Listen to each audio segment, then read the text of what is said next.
Just how big do you think this Cyber Monday will be? Yeah, actually, what's really great is this, as you said, is going to be the biggest Cyber Monday on record. We also think this is going to be the biggest holiday season on record, with consumers spending 10% more this year than they did last year, and the majority of that growth is going to be online. So why? Yeah. Retailers have done a great job of taking the friction out of the system and really empowering the consumer through technology, and we're seeing that as a tool that's making a difference. The other thing we're seeing is all the economic indicators are in place for this to be a great holiday. Interestingly, Amazon is taking an even larger share of consumer spending. Talk to us about what trends you're seeing with regard to Amazon versus more traditional retailers, and interestingly, in clothing and apparel, of all things. Yeah, it's fascinating. Amazon takes about 90% of the share from all consumers. So 9 out of 10 consumers told us they shop at Amazon. 40% of those consumers say because of their relationship with Amazon, they're shopping at fewer retailers. And 20% of them say because of their relationship with Amazon, they're shopping at fewer e-commerce websites. David, Amazon is now making its own clothing. It has its own fashion lines. I mean, do you think Walmart, of course, as we've talked about, bought Jet.com, do you think that there's any way any other company can tip the scales versus Amazon next year, this time?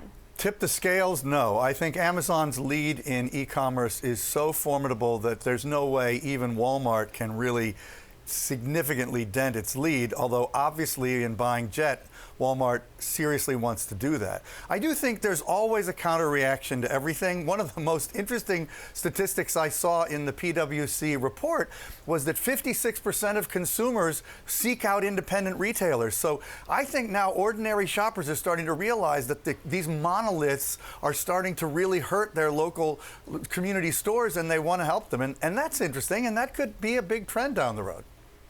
Last year, Steve, warm weather across the country led to underwhelming clothing sales, especially when it came to warm weather clothing. How are retailers changing up their strategies this year? Yeah, they're much leaner with their inventory levels, but the great news is I just saw a weather forecast before I came on today, and the weather's finally breaking on the east, and we're going to see some cool weather, and hopefully that leads to the sweater sales that we're all looking for. Let's talk about the sales. What trends will we see in Black Friday, Cyber Monday deals? Because it seems, as a consumer, the deals are happening all week long. I mean, I just got one today for 50% off, and you can't really go much lower. Yeah, Black Friday really has become Black November, and the retailers are issuing deals throughout the season. So we've really seen a blurring, and there just are great deals all of the time. So will there be great deals over the next few days? There will be great deals. So when should we buy? Should we buy now? Should we wait 3 days? When you see a deal, go buy it, and the retailers are ready, especially because they need to compete with Amazon, and they need to get those deals out now, and the consumers are ready to buy. David, as you can see, I'm very concerned with my shopping strategy. I wanted to tell Steve that he should know that you're actually asking for yourself. So, yeah. So, Steve, talk to us a little bit about mobile. Obviously, this is an area that companies like Facebook and Instagram have been trying to break through with in-app purchases. Is that going to really drive much traffic? It is going to drive traffic. 25% of all digital sales are going to be on mobile devices this year. And so, or all e-commerce sales are going to be on mobile devices this year. And retailers have done a fantastic job of making the ease of the transaction so easy on the consumer that they're really going to just do a great job and complete the deal. Last question, David. Does it surprise you at all that, after a fairly surprise election, that this year would be the biggest year of spending ever, if indeed it is? Well, there are a lot of things that don't always add up in today's political and economic environment. The economy's, by all evidence, doing really well. So, no, it doesn't surprise me.